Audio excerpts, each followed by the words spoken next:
Look, we were an oil town. We were founded as an oil town, but I think there's such a rush right now to get more and more. The people aren't looking at the long-term effects, and that worries me greatly. It's home to the historic gold rush of the 1800s, when miners, by the hundreds of thousands, flocked to California from the U.S. and abroad, determined to unearth a hidden treasure. And now some analysts say there's a modern-day rush for gold. Black gold, otherwise known as oil, and in these parts, California crude. Los Angeles suffers the worst. Before there was a big population boom, LA was oil fields. Historically, we have quite a bit of oil drilling in Los Angeles and throughout California. We have a huge amount of oil underneath us. But for decades, much of that oil, the lion's share of it, has been out of reach, inaccessible to drillers, until newer technologies, mainly hydraulic fracturing or fracking, enabled them to reach it.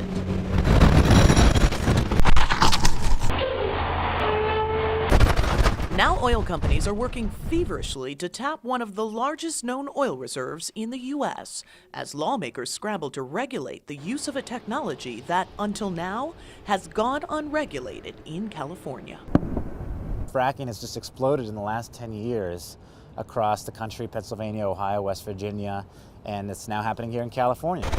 In other parts of the United States, for example in Pennsylvania and West Virginia, fracking is really about looking for natural gas. Here in California, the debate about fracking is really one about the future of oil production in California. Some companies forecast a financial windfall for the state because California is sitting on the Monterey Formation.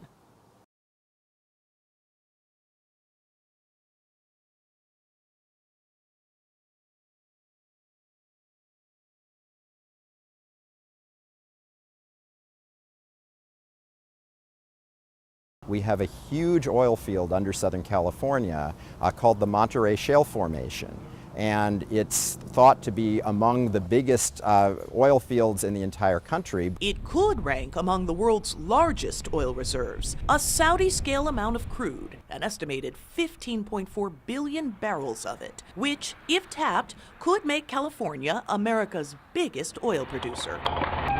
For years, fracking in California went on without regulation.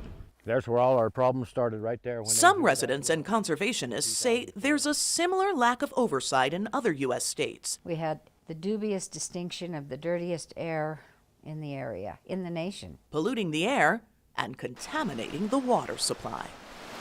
The water that goes down the gas well has fracking fluids in it, and the constituents, as you know, are proprietary information. But we do know generally that many of those constituents are cancerous.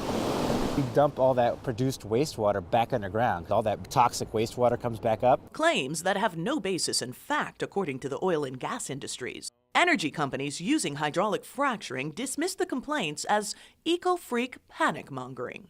But this all changed last month when California lawmakers passed the state's first laws to regulate fracking, landmark legislation considered to be some of the toughest in the country. It'll create transparency. It'll create a public website in the state of California so the public can engage. The new law, effective January 2014, also will require drillers to obtain permits, test groundwater, and notify landowners before fracking. Notably, the law also mandates that drillers must publicly disclose chemicals used in the process. The law that just passed, I see as really a compromise law. The oil companies aren't happy with it because it requires the government agencies know what they're doing. This law also is not environmentally protective the way that a lot of environmental advocacy organizations would like it to be.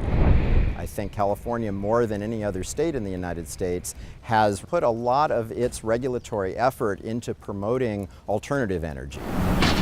So the state government has a lot of decisions to make about what it wants our future to look like.